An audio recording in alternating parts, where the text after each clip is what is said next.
Hello friends, Ashok IAS में आपका स्वागत है। फ्रेंड्स, अभ्यास सीरीज में आज 45वां प्रश्न है। ठीक है, 45 प्रश्न है जिसकी हम चर्चा करने जा रहे हैं। इससे पहले 44 जिसने नहीं देखा है जिन बच्चों ने, तो वो 44 क्वेश्चन को जरूर देखें, क्योंकि कुछ बेसिक चीज़ें होती हैं जो मैं बार बार अगर वीडियो में बताने लगूंगा तो वीडियो हो जाएगा लंबा। ठीक है, फिर आप ही लोग कहोगे सर वीडियो बहुत लंबा होता है। तो हम कंटेंट पर फोकस रहेंगे, क्वालिटी कंटेंट हमें देना है। तो हम यहाँ पर बेवजह की बातें ना करें, क्योंकि मुझे पता है कि आप लोगों के लिए एक एक मिनट बहुत ज़्यादा इंपॉर्टेंट है। ठीक है, तो इसलिए थोड़ा सा आप लोग सपोर्ट करिए। इस तरह से हम निरंतर चलते रहेंगे। तो ये अभ्यास सीरीज है। ठीक है, तो इसमें हमको 1040 प्रश्नों की श्रृंखला पूरी करानी है। आपको पता ही है कि 1040 क्या है, तो पिछले वीडियो में मैंने बता रखी हैं। जितने भी 2-3 वीडियो पीछे आप जाओगे तो उसमें मैंने सब बता रखा कि 1040 प्रश्न कहाँ से लिए जा रहे हैं। ठीक है, पीवाईक्यू के ही सारे प्रश्न हैं। ठीक, और दूसरी बात है कि हमारी प्रैक्टिस सीरीज चलती है, तो अभी पीटी पर हमको फोकस रहना है, इसलिए हम उस पर जो है प्रैक्टिस सीरीज पर कम काम कर पा रहे हैं। क्योंकि मुझे आप लोगों को मैंने पहले बता रखा है कि मैं मेंटरशिप में भी जुड़ा हूँ। तो मेंटरशिप में बहुत सारी चीज़ें ऐसी होती हैं कि वहाँ पर भी काम करना पड़ता है। फिर यहाँ पर वहाँ से आता हूँ 4-5 बजे, तो फिर इस पर काम करना पड़ता है। ठीक है, तो फिर थोड़ा सा आप लोग सपोर्ट करेंगे तो ये चीज़ें चलती रहेंगी। और दूसरी बात ये है कि देखिए, आप लोग सपोर्ट करोगे तो मेरा भी मनोबल बढ़ेगा, तो आपको क्वालिटी कंटेंट भी मिलता रहेगा और समय पर मिलता रहेगा। अगर आप लोग सपोर्ट नहीं करोगे तो फिर मेरा भी मनोबल कम होगा। फिर मुझे जहाँ से पैसा मिल रहा है मेंटरशिप में, वहाँ पर काम करूँगा। ठीक है, वहाँ पर तो कर ही रहा हूँ। ठीक है, बहुत सारी चीज़ें यहाँ बोलने से बचता हूँ, क्योंकि जहाँ पर जुड़ा हुआ हूँ वो भी मेरा वीडियो देखते हैं। ठीक, तो चलते हैं सीधे। तो इससे पहले सबसे पहले हमारी रणनीति कैसा सिलेबस होता है, तो हम सिलेबस को पहले देखेंगे। ठीक है, पहले पीवाईक्यू देखना है, सिलेबस देखना है। तो हमने 2021 का पीवाईक्यू लिया है, प्रश्न लिया है, और उस कोर्स प्रश्न को सॉरी स्लिप कर रही टंग। तो मैं आपको बता दूं कि जो है जो भी प्रश्न 2021 का मैंने लिया, जैसे तो 2021 का प्रश्न मैंने पिछले वीडियो में बता दिया था कि हम इसकी प्रैक्टिस करने जा रहे हैं। तो आप लोगों ने उस प्रश्न को किया होगा, खुद से प्रैक्टिस किया होगा। तो मैं कराऊंगा। तो इससे पहले मैं जो भी चीज़ें पढ़ता हूँ, तो उससे पहले हमको सबसे पहले जो है हमको बार बार सिलेबस को देखना है। तो सिलेबस जैसे ही आप बार बार देखोगे तो ऑटोमेटिक आपका माइंड वैसे सेट होता चला जाएगा। और पीवाईक्यू देखना है, क्योंकि हमारे पास दो ही चीज़ें हैं जो हमारी दिशा को सही दिशा में तय कर सकती है, मतलब सही दिशा, सही डायरेक्शन हमें दे सकती हैं। तो आप देख पा रहे होगे कि जो हमारा पॉलिटी सेक्शन है, जिसको हम सेकंड जीएस सेकंड पेपर, जिसको हम पॉलिटी सेक्शन के रूप में मुख्यतः जानते हैं, लेकिन पॉलिटी नहीं होता इसमें। जीएस सेकंड में आपको गवर्नेंस भी मिलेगा। ठीक है, जो नए अभ्यर्थी उनके लिए बता रहा हूँ, गवर्नेंस भी मिलेगा, पॉलिटी भी मिलेगा। ठीक है, और सोशल जस्टिस मिलेगा, आईआर मिलेगा, इंटरनेशनल रिलेशन मिलेगा। ठीक, तो ये 4 टॉपिक हैं। तो शुरू के 10 पॉइंट किससे संबंधित है? पॉलिटिक्स से संबंधित है। फिर आपका जो है 11, 12, 13, 14 ये आपके सोशल जस्टिस से हैं। 15, 16 जो है आपके गवर्नेंस से हैं। अब 17, 18, 19, 20 ये आपके सीधे सीधे आईआर से जुड़ते हुए टॉपिक दिखाई देंगे। बाकी यहाँ पर भी पॉलिटी और गवर्नेंस में बहुत ज़्यादा अंतर कर पाना भी मुश्किल हो पाता है, क्योंकि कई कई चीज़ें जो हैं रिपीट, मतलब ऐसा लगता है कि पॉलिटी की तो नहीं है। क्योंकि यहाँ पर देखिए, जैसे प्रभावक समूह, अनौपचारिक संगठन, ये सब पूछ लेता है, तो कहीं ना कहीं हमको समझ में आता है कि ऐसा तो नहीं है कि ये गवर्नेंस का टॉपिक है। तो थोड़ा सा, क्योंकि दोनों को जब आप अच्छे से पढ़ लोगे, पॉलिटी को पढ़ लोगे अच्छे से और गवर्नेंस को पढ़ लोगे, तो दोनों को मिला के भी उत्तर बेहतर लिखा जा सकता है। ठीक, और social justice, Indian society, IR पढ़ लोगे तो कहीं ना कुछ चीज़ें जो है लिंक करती हुई डालोगे, तो उससे और उत्तर आपका बेहतर होगा। तो अभी आप केवल अभ्यास करिए, धीरे धीरे ये चीज़ें डेवलप होती जाएंगी, स्वतः डेवलप होंगी। आप लोग केवल बस अभ्यास करते रहिए। ये एक दिन की कला नहीं है कि आप आज स्टार्ट करें और कल आपको उत्तर मतलब ये चीज़ें सीख करके आप उत्तर बेहतर लिख लोगे। धीरे धीरे जैसे आप निरंतर प्रैक्टिस करते रहोगे तो ये चीज़ें बेहतर हो जाए। और बिल्कुल परफेक्ट भी कभी नहीं होंगी, क्योंकि आप जब भी परफेक्ट उत्तर जिस दिन लिख के यूपीएससी में सिलेक्ट हो गए, उसके बाद भी आपको लगेगा कि मैं उत्तर उतना अभी बेहतर नहीं लिख रहा हूँ और बेहतर हो सकता है इससे। तो परफेक्ट उत्तर कोई नहीं लिख पाता है। ठीक है, इसीलिए आपको पता है कि जो है 10 नंबर का प्रश्न होता है तो उसमें हमको 4 या 5 नंबर ही मिलते हैं। 15 नंबर का प्रश्न है तो उसमें भी हमको 7-8 नंबर, ये एक्सीलेंट नंबर बता रहा हूँ कि ये नंबर अगर मिल गए तो एक्सीलेंट माना जाता है। तो सीधे हम चलते हैं प्रश्न सिलेबस पे। तो हमने 15 नंबर टॉपिक है और 16 नंबर है। ठीक, तो हमने यहाँ से सिलेबस को हटा करके मैंने यहाँ लिख दिया इकट्ठा कि आपको यहाँ से पीवाईक्यू आप देखो और ऊपर सिलेबस देखो। ठीक, इसीलिए मैंने इनको कर रखा है। तो यहाँ देखिए, शासन व्यवस्था, पारदर्शिता, जवाबदेही की महत्वपूर्ण पक्ष, ई गवर्नेंस, अनुप्रयोग मॉडल, सफलताएं, सीमाएं, भावनाएं, संभावनाएं, नागरिक चार्टर। अब ये देखिए, नागरिक चार्टर। ठीक, पारदर्शिता एवं जवाबदेही के संस्थागत एवं अन्य उपाय। ठीक, अब ये प्रश्न नागरिक समाज से पूछा गया है। नागरिक समाज आपको पहली बात तो पता होना चाहिए। देखिए, ये बेसिक चीज़ें हैं। यहाँ पर आपको ये भी पता होना चाहिए कि हमको अगर ये चीज़ें नहीं पता है तो हम पहली बात तो प्रश्न को लिखना तो दूर, मतलब समझ ही नहीं पाएंगे। तो इसलिए आपको ये सब चीज़ें छोटी छोटी पता होनी चाहिए कि नागरिक समाज क्या होता है, गैर सरकारी संगठन क्या होता है, पीपीपी मॉडल क्या होता है, ये भी थोड़ा सा देखो।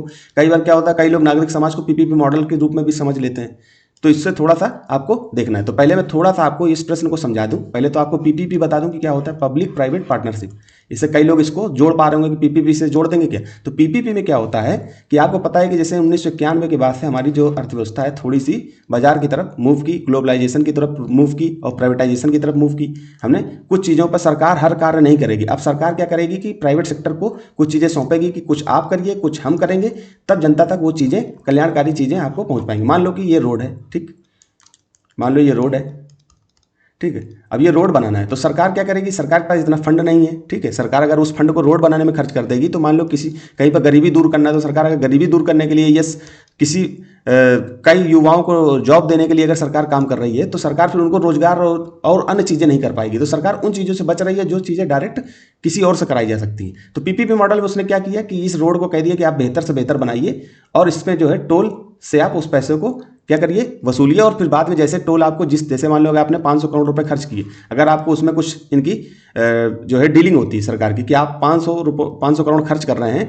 और 500 करोड़ खर्च करने के बाद अगर आप 600 करोड़ इससे कमा लेंगे तो इसके बाद आप यहाँ से चले जाएंगे, मतलब इस रोड को टोल आपको समाप्त कर देंगे, ऐसा कुछ उनका डील होता है, ठीक। तो पीपीपी मॉडल में क्या हुआ कि उसने टोल मतलब रोड बनाई, आपको सेवा दी, आप बेहतर रोड यूज कर लेंगे, है ना। तो ये पीपीपी मॉडल का एक अच्छा उदाहरण है। लेकिन नागरिक समाज में क्या होता है और गैर सरकारी संगठन क्या होते हैं कि देखिए नागरिक समाज में ये हो जाता है, देखिए मैं बेसिक चीज़ें बता रहा हूँ, बहुत सारी चीज़ें यहाँ पर बताने में क्या हो जाएगा कि वीडियो लंबा हो जाएगा। अलग से कभी हम सेशन गवर्नेंस कराएंगे तो ये सब चीज़ें बेसिक चीज़ें आपको बताएंगे। लेकिन आप उत्तर लिखने से पहले मैं आपको बेसिक चीज़ें बता दूँ जिससे आपको यहाँ पर थोड़ा नॉलेज भी तो मिल जाए कि हम यहाँ से कुछ चीज़ें सीख के जा रहे हैं। उत्तर तो लिखना एक कला है ही है, ठीक है। तो नागरिक समाज में क्या होता है, ये एनजीओ का ही एक पार्ट है एक तरीके से, सॉरी उल्टा बता दिया, मतलब नागरिक समाज के अंतर्गत ही एनजीओ आते हैं। अब क्या होता है कि नागरिक समाज जो होते हैं,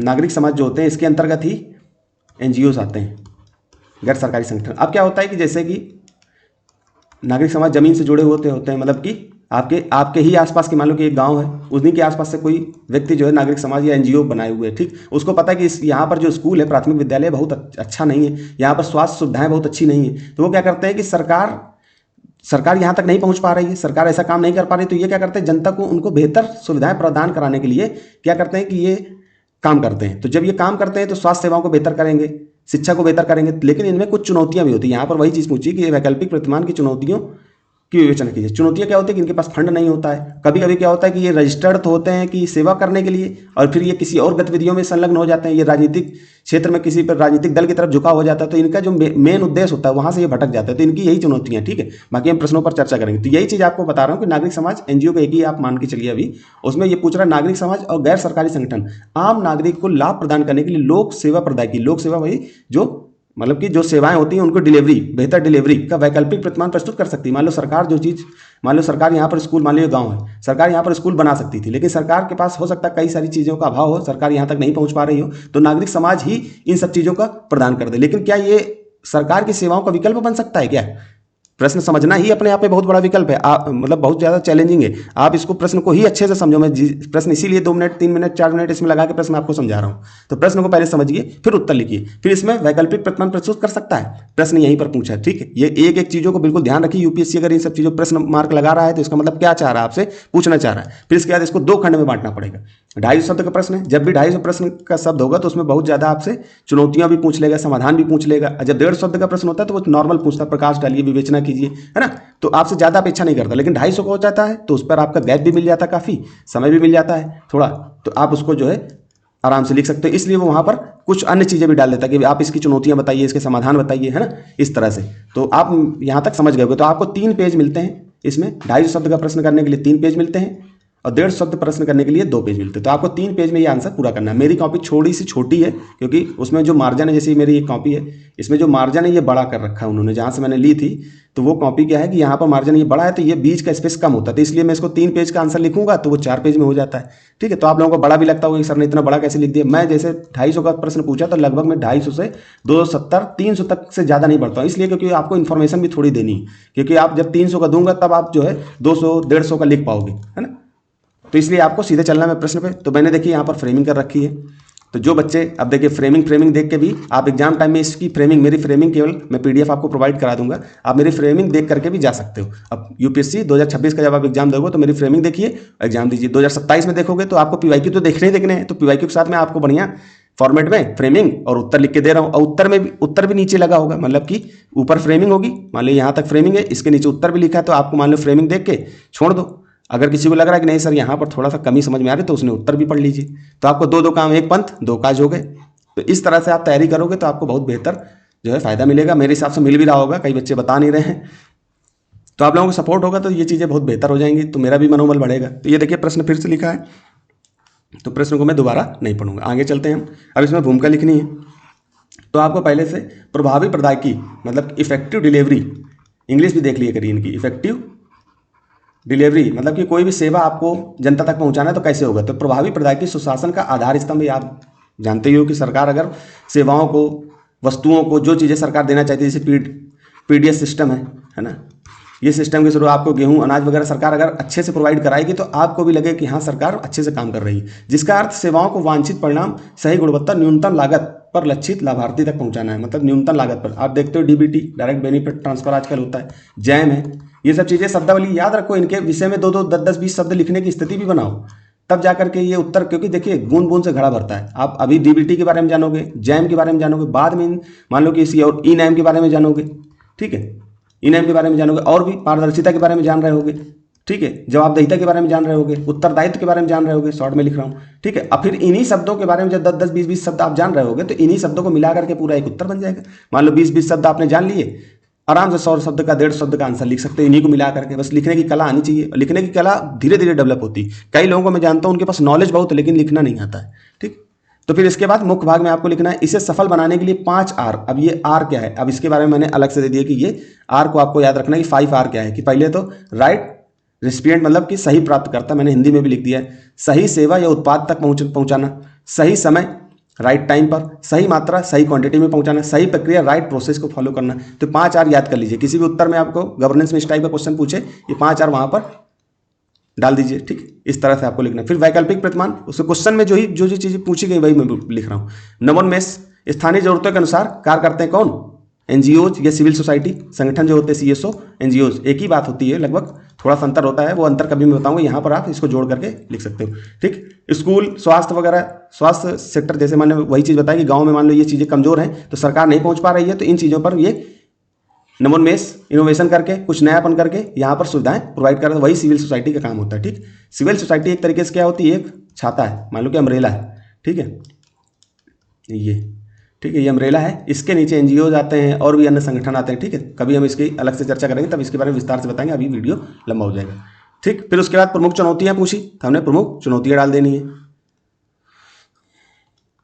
कि वित्तीय स्थिरता, आपको पता है कि इनके पास अनुदान पर निर्भर होते हैं, सरकार विदेशी फंडिंग पर आधारित होते हैं, अभी मैंने विस्तार से नीचे लिख रखा है। पारदर्शिता और जवाबदेहिता की कमी होती है, पता चलता है कि ये क्या करते हैं कि पैसा लेते हैं लेकिन पैसा खर्च नहीं कर रहे हैं, पैसा सूंट जाते हैं, ठीक है। तो इनके मानकीकरण, एक तो ये भी बात है कि मान लो कि कहीं पर कोई छोटे स्तर पर कोई योजना सफल हो गई तो उसको राष्ट्रीय जो है पैमाना नहीं मिल पाता कि उसी योजना को राष्ट्रीय स्तर पर अपनाया जाए हर गांव हर क्षेत्र में, तो वो सफल हो सकता है। तो इस तरीके से अगर, तो इनके पास इसी सब चीज़ों का जो है अभाव रहता है, तो ये यहाँ पर चुनौतियां हमको दिखाई देती है। फिर इसके निष्कर्ष में लिखना है कि जो सिविल सोसाइटी संगठन है वो केवल विकल्प नहीं है बल्कि शासन के अभिन्न अंग के रूप में देखना आवश्यक है। और भी 2-4 पॉइंट है वो नीचे मैंने लिख रखा है, इसी तरह से आपको लिखना है। तो यहाँ पर आपको मैंने छोटी सी चीज़ बता दी, बाकी नीचे आपको लिखना है तो बेहतर तरीके से लिख सकते हो। वीडियो थोड़ा लंबा होगा क्योंकि 250 शब्द का प्रश्न है। तो मैंने कैसे लिखा है, देखिए यहाँ तक आप देख करके जा सकते हो। जिन्होंने पहले से प्रैक्टिस कर रखी है वो केवल फ्रेमिंग देख के जा सकते हैं कि कैसे लिखना है हमको, लेकिन जो बच्चे बिगनर हैं उनको मैं थोड़ा सा यहाँ पर बता दूंगा कि इनको ये वीडियो जरूर देखना चाहिए। तो यहाँ नागरिक समाज संगठन और गैर सरकारी संगठन, आप इसमें कोष्टक में CS भी डाल सकते हो।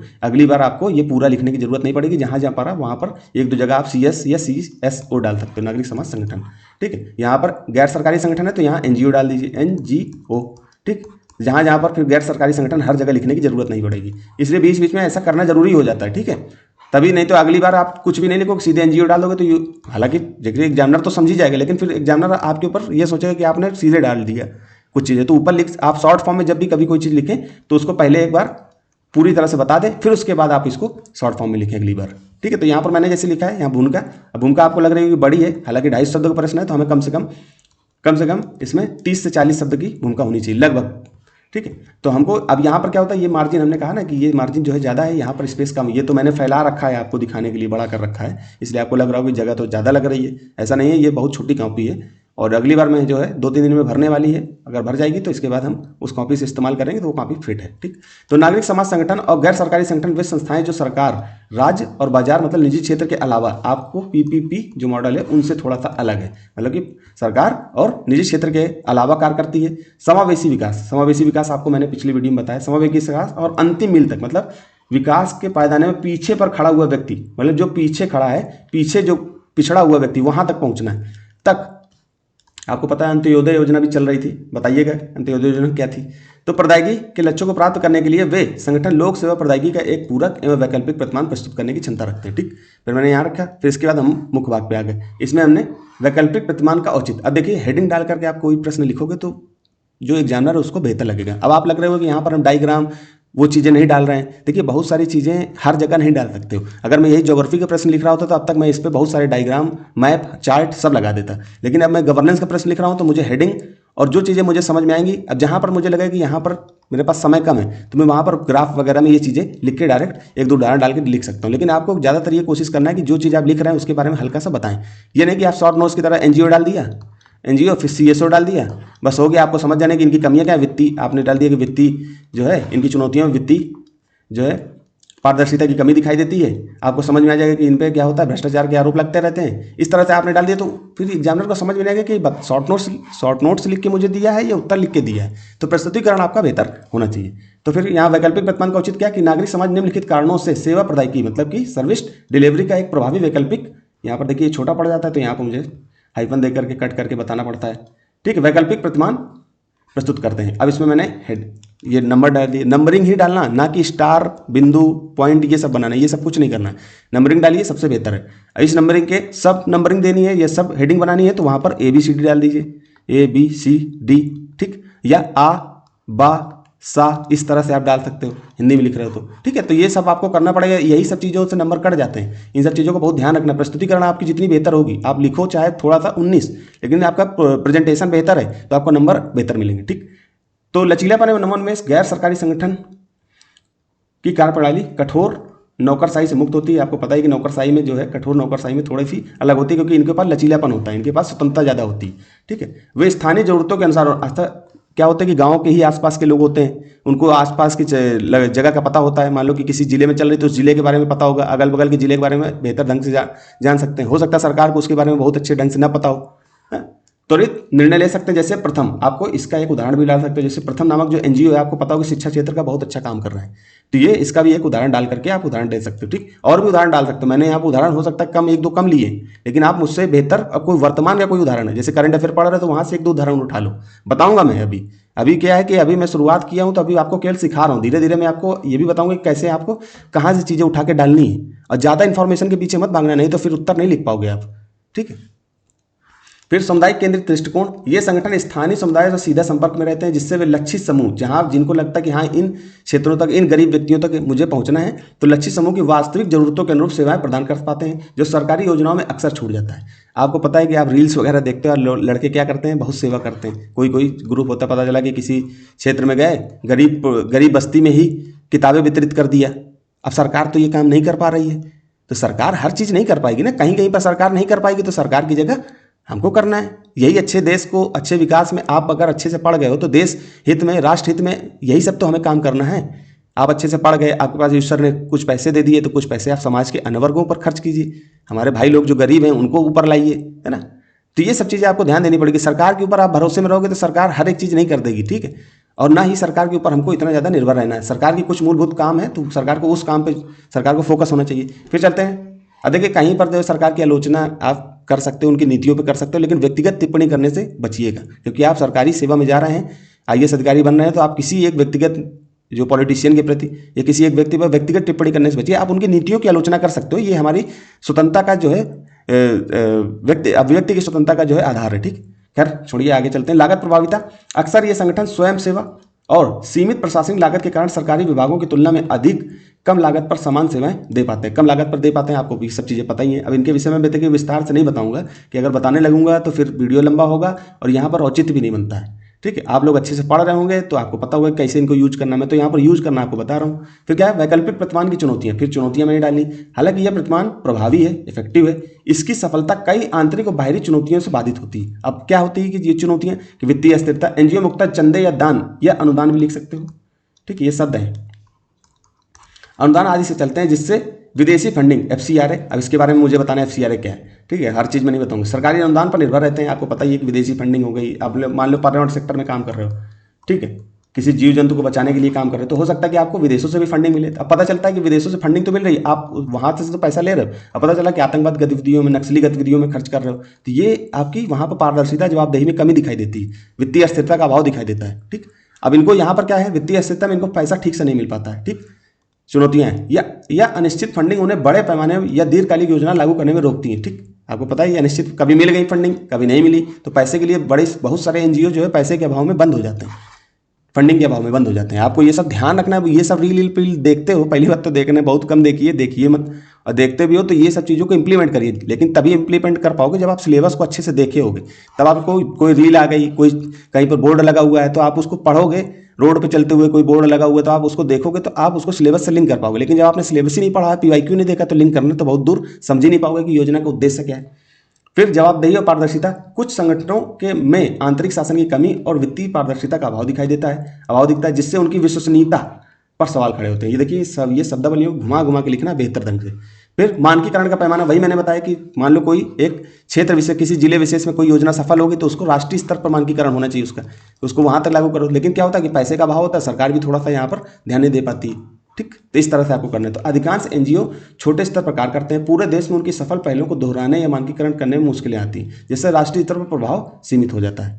ठीक, फिर चौथा, राजनीतिक हस्तक्षेप। आपको पता है कई राजनीतिक दल, कई जो है एनजीओ या सिविल सोसाइटी, नागरिक समाज क्या हो जाते हैं कि राजनीतिक किसी विचारधारा में इनको निष्पक्ष होना चाहिए। जैसे कि जो आईएएस पीसीएस अधिकारी होते हैं वो निष्पक्ष होकर के लोगों को सर्विस प्रोवाइड कराते हैं।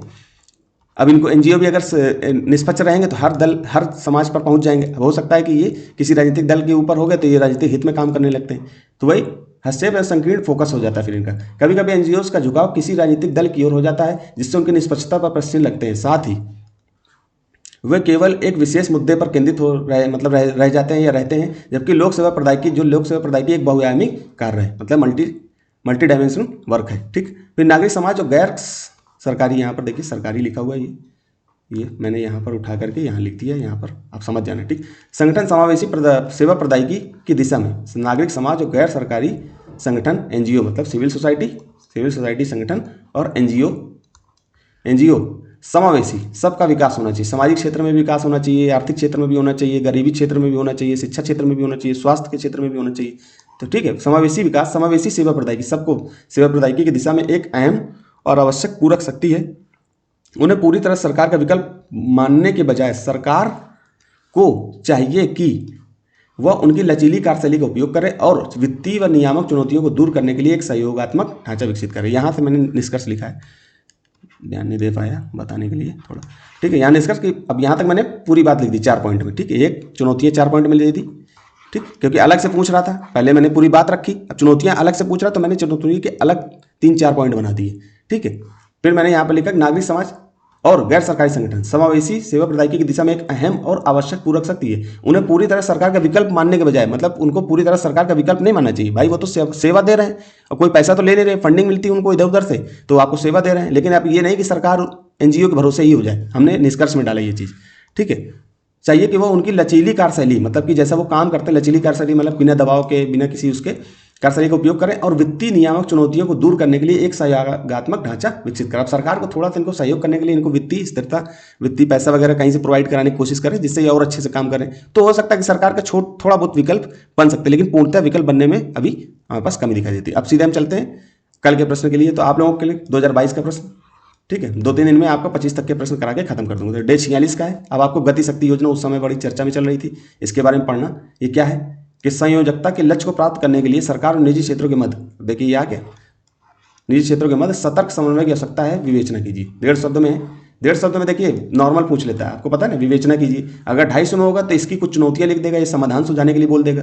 ठीक है, तो इसमें क्या होता है, जब विवेचना कीजिए ये सब चीज़ें होती है तो थोड़ा बहुत आप चुनौतियां बता सकते हो। बहुत ज़्यादा पॉइंट अगर बढ़ाओगे तो 150 से ज़्यादा प्रश्न हो जाएगा। तो हमारे पास समय का, यहाँ पर जगह का अभाव होता है, समय भी जो है ज़्यादा लगता है, तो इसलिए आपको थोड़ा सा ध्यान देकर के बहुत दिमाग से प्रश्नों को लिखने की कला होनी चाहिए। तो 20 प्रश्न करने में बहुत दिक्कत होती है, लेकिन आप अगर निरंतर अभ्यास करते रहोगे, ठीक से प्रैक्टिस करोगे तो बहुत जल्दी आपका ये जो है काम हो जाएगा। तो फिर चलते हैं, कल फिर आते हैं।